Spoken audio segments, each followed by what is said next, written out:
The prep area was lit by halogen. 6 staff stood near a black 1969 Ford Mustang Boss 429.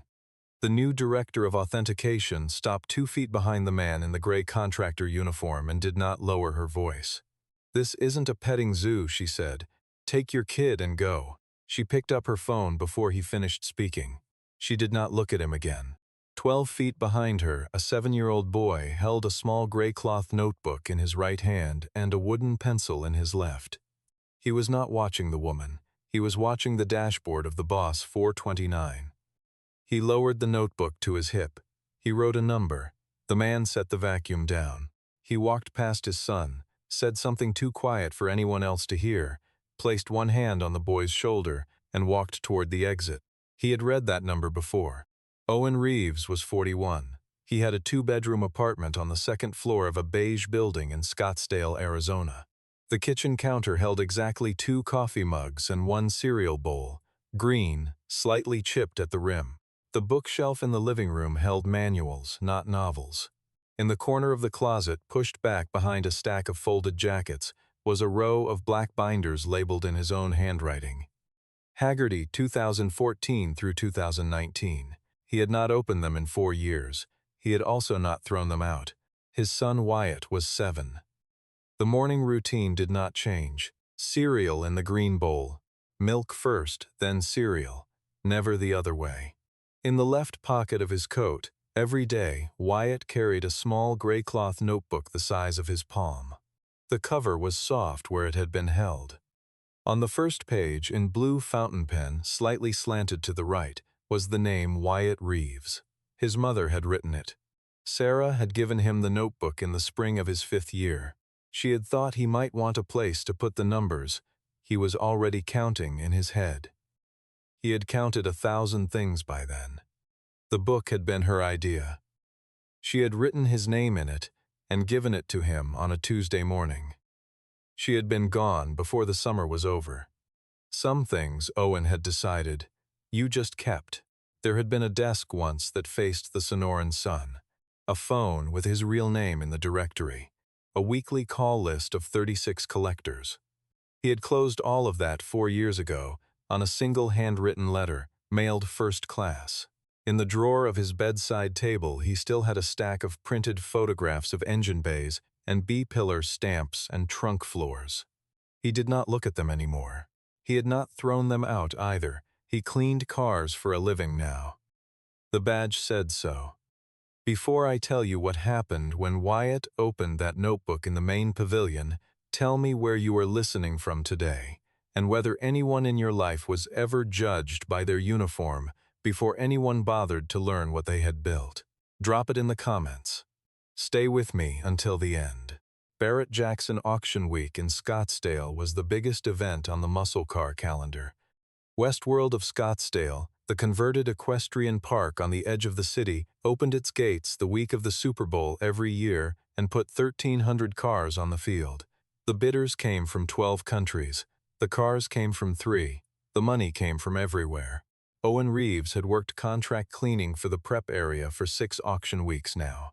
He had picked the work because the swing shift schedule matched Wyatt's occupational therapy appointments. He had picked it for that reason, and not for the cars. That was what he told himself.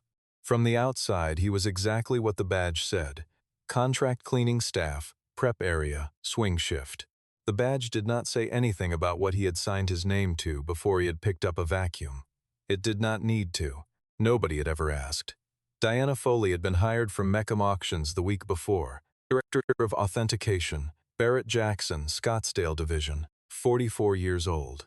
First woman to hold the title in 18 years. She had pinned her badge to her jacket on her first morning and decided that nobody on the floor would mistake her for someone testing the role. She had decided this in a parking lot at 6 in the morning, alone, before any of her team had arrived. It was not a bad instinct. It was a survivable kind of fear. It was also the kind of fear that made people fast in places where slow would have served them better. By the end of her first day, she had fired 1 shipper and issued written reprimands to 3 others. By the end of her first week, She had walked the prep area twice a day and learned the names of none of the contract staff.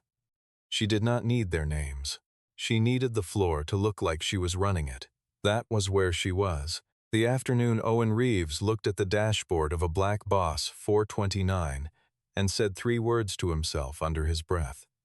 Carter Hayes was the senior consignment specialist on the muscle car desk. He had been at Barrett-Jackson for 9 years. He had a calm voice, a careful jacket, and a commission structure that paid him on hammer price. The Boss 429 in Lane 14 had been advertised at $850,000, fully matching numbers. Carter's cut-it hammer was $180,000. 3 weeks earlier, a junior technician on the authentication team had flagged the Boss in a routine pre-listing check. The dashboard tag, the technician had noted, did not match a partial number visible on the inside of the trunk floor. The technician had filed the report. Carter had filed the report into a folder called Deferred. The folder was on the shared drive. Nobody had read it. When Diana arrived, Carter had given her a 1-page briefing on the high-value lots. The Boss 429 was listed as authentication complete. That was the line he had typed. He had been the one to type it. He had also been the one to print the briefing. Owen had never been authenticator of record for Barrett-Jackson. He had been authenticator of record for someone else. In 2017, in the estate sale of a man named Bertram Sullivan in Tulsa, Oklahoma, a black 1969 Ford Mustang Boss 429 had passed through Owen's hands for an insurance valuation. He had spent 4 hours with the car. He had lifted the trunk mat. He had photographed the chassis stamp. He had dictated the full 17-digit number into a handheld recorder on his desk that afternoon. Wyatt had been 1 year old. The crib was 4 feet from the desk. Owen had typed the report that night with Wyatt sleeping in the next room. He had signed it. Owen Reeves, Senior Authenticator, Haggerty Valuation Tools. He had emailed the report to the Sullivan Estate Council and copied a German collector who had been considering the purchase. The collector's name was Werner Hallberg. Werner Hallberg was a private collector. He had bought his first muscle car in 1976. The year he had emigrated from Bavaria with a chemistry doctorate and a small inheritance from his uncle. He had bought a 1969 Chevelle from a dealership in Pasadena that had not bothered to authenticate it. He had paid too much and learned why. For 46 years after that, he had not bought a car without an independent authentication report. He had read every report carefully. He had kept all of them. He had kept the report on the Sullivan Boss 429 in a leather folder on the second shelf of his library, because the report had been clean, the price had been too high, and the car had been beautiful. He had been thinking about it, on and off, for 8 years. Werner had eventually declined the car at the asking price. The Sullivan family had sold it elsewhere. Owen had not thought about that car again for 8 years. He had not needed to. The number was still in his head. The numbers were always still in his head. He had stayed at Haggerty until October of 2021. That month, his wife Sarah had collapsed in their kitchen on a Tuesday morning. A brain aneurysm. She had been 43. Wyatt had been 3. He had been in the bedroom changing Wyatt out of a wet shirt. He had heard the sound she made when she went down. He had not understood that sound for the first second. He had not understood it for the second. He had understood it on the third. He had been holding a shirt in one hand and his son in the other when he reached the kitchen. The ambulance had taken 9 minutes to arrive. She had been gone before the door of the ambulance closed. 6 months later, when the pediatric neurologist had said the word autism in a quiet office in Phoenix, Owen had driven home, sat at his desk, and written a letter to the chief executive officer of Haggerty in his own hand. He had not sent an email. He had folded the letter into a number 10 envelope and mailed it with a first-class stamp. The chief executive officer had called him 3 days later. Owen had not answered. The voicemail had been kind. Owen had saved it without listening to it. He had not gone back. He had cleaned cars for a living since. Wyatt's autism was diagnosed as level 1. He spoke in full sentences. He made narrow eye contact. He counted things. He counted ceiling tiles at the dentist's office. He counted the steps from the front door of the apartment to the elevator. He counted the number of red cars in the parking lot on the days they shopped. And he remembered the 17-digit number his father had dictated into a recorder when he was 1 year old, because his father had read it out loud 3 times to be sure the recording was clean, and Wyatt had been 4 feet away in the crib. Wyatt had not understood what the number was. He had still remembered it. He remembered all of them. That was who Owen had walked past every morning for 4 years to get to the kitchen. The Boss 429 had arrived in Lane 14 on a Tuesday. By Wednesday afternoon, the prep area was running floor lights for the late shift. By Thursday afternoon, Owen had been pulling a vacuum hose past the driver's side door when he had glanced at the dashboard tag for less than 2 seconds. He had said 3 words, restamped, wrong year, no. He had said them under his breath to himself. He had not been speaking to Diana. She had been 12 feet away and she had heard the last word. She had stopped walking. She had turned. She had asked him what he had just said. He had said nothing. That was when she had fired him. And that was when Wyatt, in the corner of the prep area, where Owen had told him to sit and wait, had lowered his notebook to his hip and written a number. The auction main session was scheduled for 10 o'clock Saturday morning. Owen had been fired at 4 in the afternoon Thursday. That left 40 hours. He had driven Wyatt home through the long, flat Arizona dusk in the pickup truck. The sun was setting over the McDowell Range. The road was straight and empty. Wyatt sat in the passenger seat with the notebook on his lap. About halfway home, without prompting, he opened it to the page he had written that afternoon. He read the dashboard number out loud. Then he turned the page and read a second number. Owen looked over once. He looked back at the road. He had not asked him where he had gotten the first number. He did not ask him about the second one either. He had read it out loud to himself in a recorder in 2017. Wyatt had been 1 year old in a crib 4 feet away. He pressed the gas pedal a little harder. The apartment was quiet at 9 in the evening. Wyatt had eaten cereal at 6. He had brushed his teeth at 7:30. He had been asleep by 8, on top of the covers, fully dressed, the way he sometimes preferred. Owen sat at the kitchen table. On the surface in front of him was a black binder, the spine cracked, the label in his own handwriting. Haggerty, 2017. He had not opened this binder in 4 years. He opened it now. The Sullivan Estate Report was on page 63. He turned to it without checking the index. The 17-digit number was on the top right of the first page. The dashboard tag he had photographed 3 days ago in the prep area was on his phone. He laid the two side by side on the kitchen table. He looked at the numbers. He looked at the numbers for a long time. He had been right. He sat back in the chair. He did not call Diana Foley. He did not call Carter Hayes. He did not call a reporter.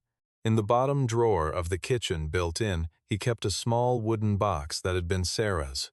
Inside the box was a stack of business cards, mostly old, held together with a rubber band that had hardened from heat. He went through them carefully.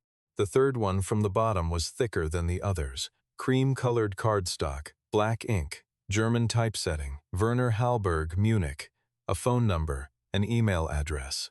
Owen took the card to the table. He turned on the laptop. He opened a new message. He typed slowly. He had not written an email like this in 4 years. He had not written an email to a collector in 4 years. The keys felt the same. The cursor blinked at him the way it always had. He wrote 4 sentences. Mr. Hallberg, I was the authenticator for a 1969 Ford Mustang Boss 429 in the Sullivan Estate in 2017. The car is on the floor at Barrett-Jackson Scottsdale this week. The dashboard tag does not match the chassis number. He attached 2 photographs, the dashboard tag, the original report. He read the message once. He looked at the cursor. He hit send. It was 9:47 in the evening in Scottsdale. It was 5:47 the next morning in Munich. He closed the laptop. He sat in the kitchen. He looked at the ceiling in the dark for a long time. Then he stood up, walked into Wyatt's room, and adjusted the blanket over his son's feet without waking him. The contractor badge on his belt loop was still valid. He had not been removed from the Barrett-Jackson security system. Diana had fired him verbally on the prep floor. Verbal dismissal did not propagate to the gate scanner. At 4 a.m. on Friday, he carried Wyatt out to the pickup truck wrapped in a fleece blanket. Wyatt did not ask where they were going. Wyatt did not ask many questions. At 5:15, they were inside the Westworld perimeter. The night security guard at Gate 2 scanned Owen's badge. The scanner turned green. The guard waved them through. Owen had been a familiar face for 6 auction weeks.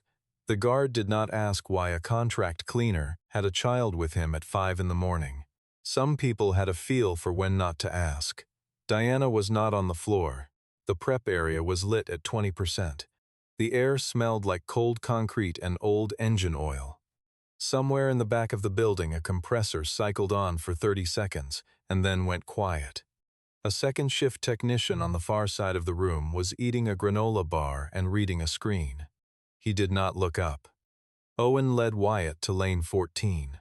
The Boss 429 sat under the dim halogen with its hood closed and its plates removed. Owen opened the trunk. He lifted the floor mat. He pulled the trunk liner back with 2 fingers. The stamp was where it had been in 2017. It was a little dustier. The 17 digits were still legible. He photographed them with his phone. He took 8 photographs from 8 angles. He photographed the surrounding metal so the location could not be contested. Wyatt had stayed by the rear quarter panel. He had opened the notebook. He had looked at the dashboard. He had written a number. Then he had looked at the trunk floor. He had written a second number. He closed the notebook. He looked up at his father. "The number under the floor is different, Dad." Owen looked at him. He placed one hand on his son's shoulder. He took the picture. They were out of the prep area by 5:45. They were home by 6:15. Wyatt ate cereal in the green bowl, milk first, then cereal.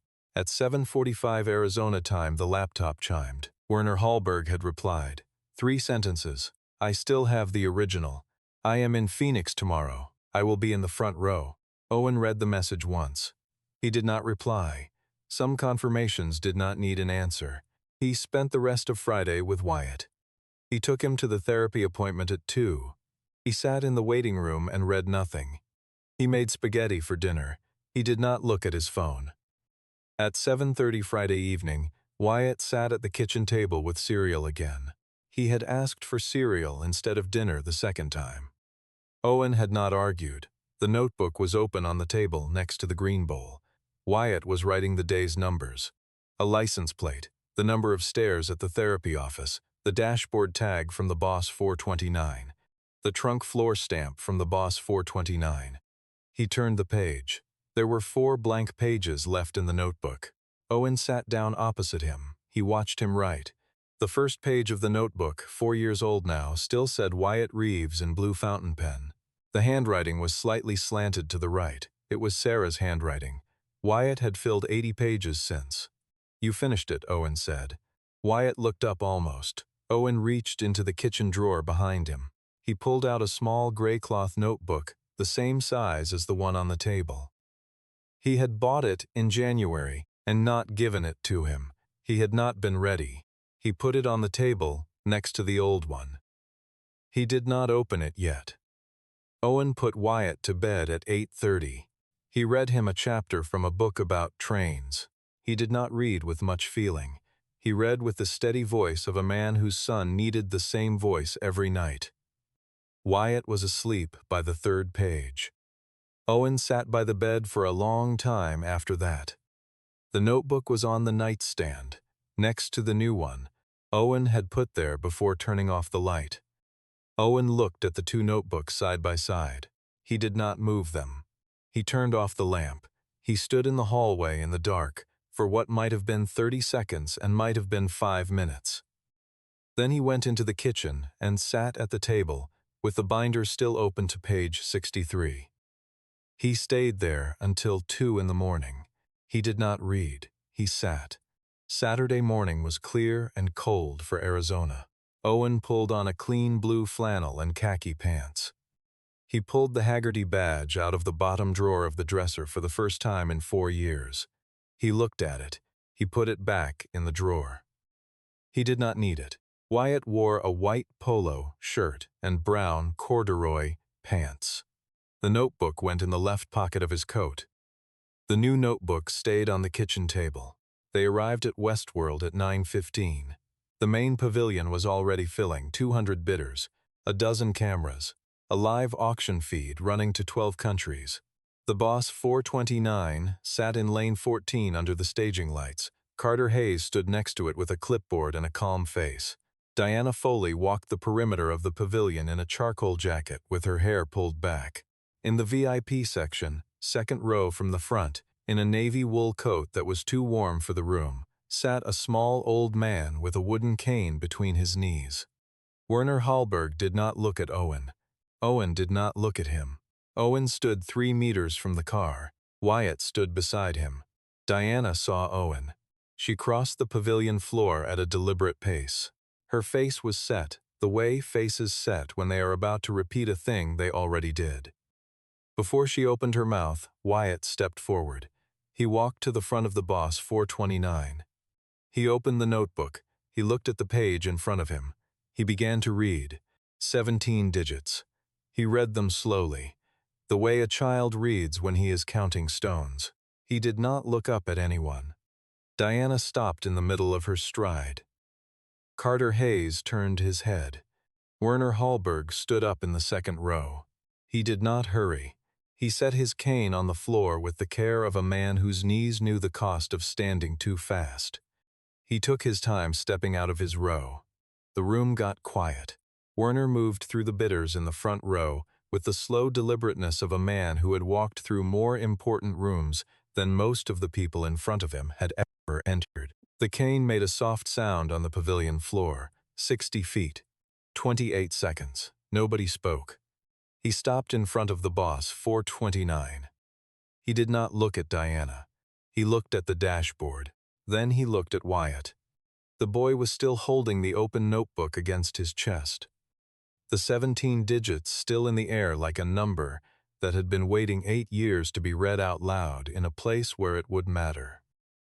Werner reached into the inner pocket of his coat. He took out a single sheet of paper folded into quarters. He unfolded it carefully on the dashboard of the Boss 429. It was a photocopy of an authentication report. Page 1. Top right of the page in 12-point type was a 17-digit number, the same 17 digits Wyatt had just read. At the bottom of the page in a signature block in faded blue ink was a name, Owen Reeves, Senior Authenticator, Haggerty Valuation Tools. The date next to the signature was March 14, 2017. Werner did not raise his voice. He spoke the way he had learned to speak in English 46 years ago, with each word weighed and placed. That was the number on the report. 7 words. Diana opened her mouth. Werner raised one hand, not impatient. The hand of an old man asking for a moment. He walked around to the rear of the car. He lifted the trunk lid. He pulled back the floor mat with the patience of someone who had done it before. He took a photograph with his phone of the 17 digits stamped into the steel. He turned the phone screen toward Diana. He turned the photocopied report toward her with his other hand. The number on the trunk floor matched the number on the report. Neither of them matched the dashboard tag. The car has been restamped. 5 words. Carter Hayes's clipboard was no longer in his hand. It was on the floor by his foot. He had not dropped it. His fingers had simply stopped closing around it. Diana looked at the dashboard. Then she looked at the trunk. Then she looked at the photocopy. Then she looked at the man in the blue flannel standing 3 meters from the car. She did not say anything. The pavilion processed this at different speeds. The bidders in the front 3 rows looked at each other. Then they looked at the floor. Several of them had registered specifically for the Boss 429. They were running quick mental math on what they had been about to do, and on the difference between the price they had been about to pay and the price the car was actually worth. None of them said anything. Not because there was nothing to say, because everything they could have said would only make it worse for someone. Owen had not moved from his position 3 meters from the car. He had not stepped forward. He had not spoken. He had not needed to. The chief executive officer of Barrett-Jackson appeared on the pavilion floor in 12 minutes. He had been watching the live feed from his office at the back of the administrative trailer. He walked into the lane with 2 men in dark jackets behind him. He did not raise his voice. He did not gesture. He asked Diana to come with him to the administrative office. Diana went. The Boss 429 was pulled from the lane 14 lot before the next car was wheeled forward. A note was added to the bidder feed, provenance under review. The auction continued at 10:38. In the administrative office, the chief executive officer sat across from Diana Foley. He had a folder open in front of him. He did not raise his voice in the office either. She had not been a bad person. She had been new and afraid and trying too hard. None of those things were going to help her now. The internal investigation began that afternoon. She was placed on administrative suspension by 5. She did not return to the floor. The position would not be restored. Diana Foley moved out of Scottsdale before Christmas. She did not give a forwarding address. The internal investigation report, when it was released to the board, did not mention the prep area conversation. It mentioned the briefing Carter had handed her and the line he had typed. The board acknowledged the report. The position was advertised externally in February. Werner Hallberg made one phone call from the VIP section before he left the pavilion. He called a man he had known for 31 years, a former federal prosecutor, who was now a consultant to the FBI Auction Crimes Unit. The call lasted 4 minutes. He did not raise his voice on the phone either. Some old men did not have to. By Monday morning, 3 agents were at Barrett-Jackson. By Wednesday afternoon, Carter Hayes had been removed from the consignment desk. By the following Friday, the criminal investigation was open. The civil investigation followed within 6 weeks. 3 other consignors filed claims against the auction house after the pattern became visible in the deferred folder on the shared drive. The folder had 19 reports in it. None of them had been read. Carter had filed all of them.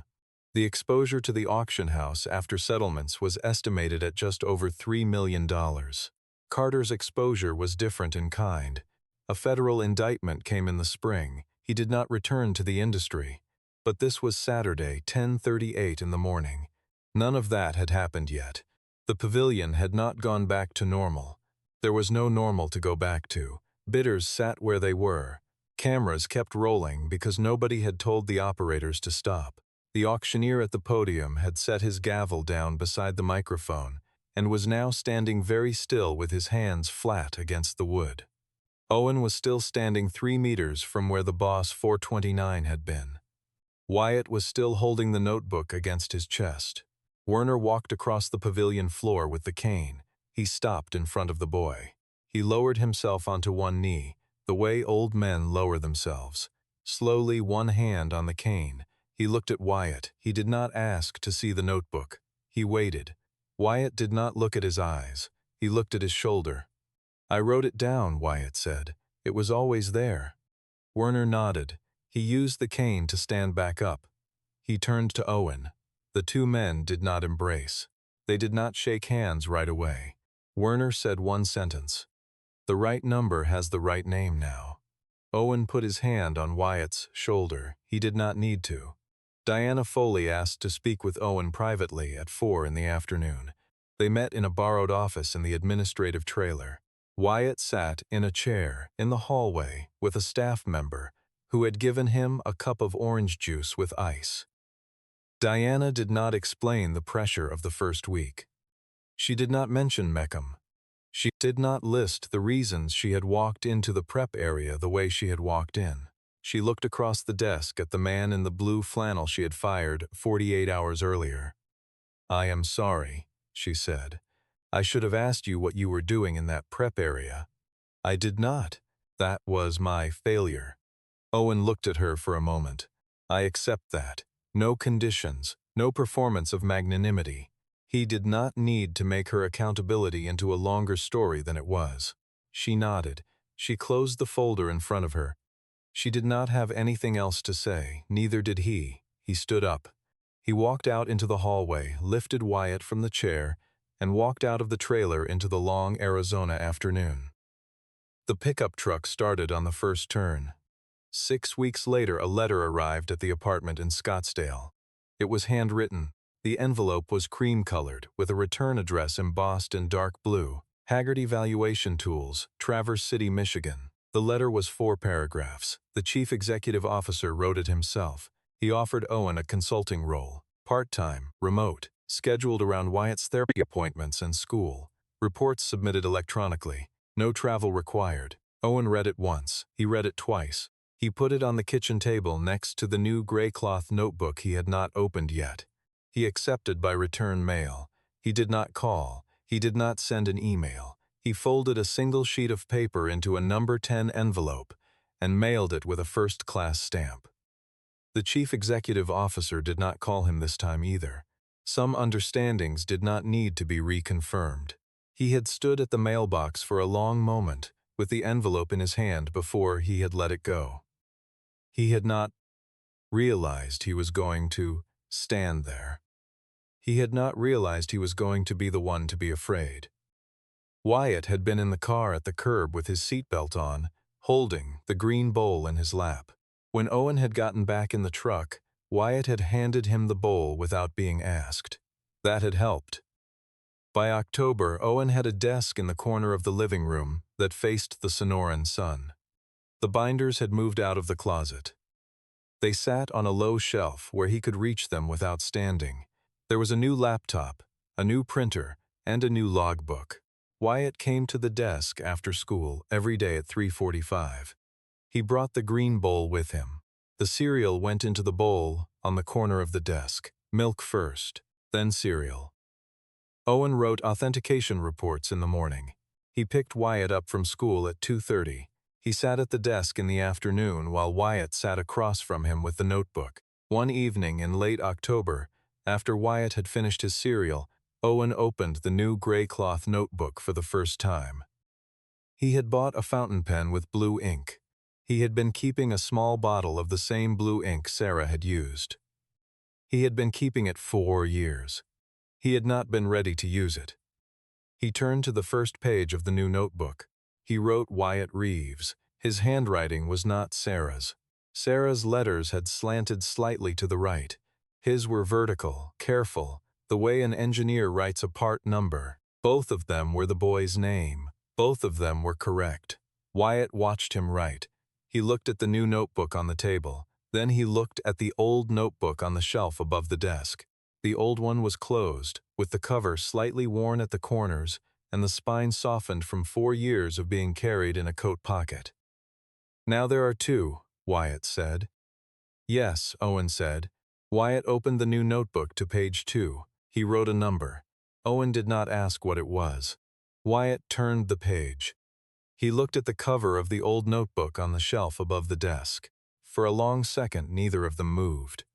Then Wyatt closed the new book carefully, the way he closed things he had decided were important, and put it in the left pocket of his coat. The old one stayed on the shelf. The new one would go everywhere. He had been wrong about one thing. He had thought leaving Haggerty would mean leaving the work behind. The work had stayed where it was. So had the name. They had only been waiting. Some numbers wait. They do not become less true while they are waiting. They sit under floor mats in re-stamped cars in Lane 14 of an auction pavilion in Arizona. They sit on the first page of a child's notebook in a kitchen in Scottsdale. They wait to be read by someone who knows what they mean. He did not write his own name in the new book. He wrote his son's. That was the right name to start with. Looking back, the thing that changed everything was not the photograph Owen took in the trunk that Friday morning. It was not the email he sent to Munich at midnight. It was a 7-year-old boy who had counted a number out loud in a quiet kitchen 4 years earlier, and who had not forgotten it because his father had read it to him before either of them knew it would ever matter. He had moved through the pavilion like someone ordinary, which was the same thing he had always done. The difference, the world had been about to learn, was that ordinary had been a strategy once. Now it was simply accurate. Authority exercised without the willingness to listen is not strength. It is a specific and very expensive kind of blindness. Diana Foley would carry that for the rest of her career, however her career ended.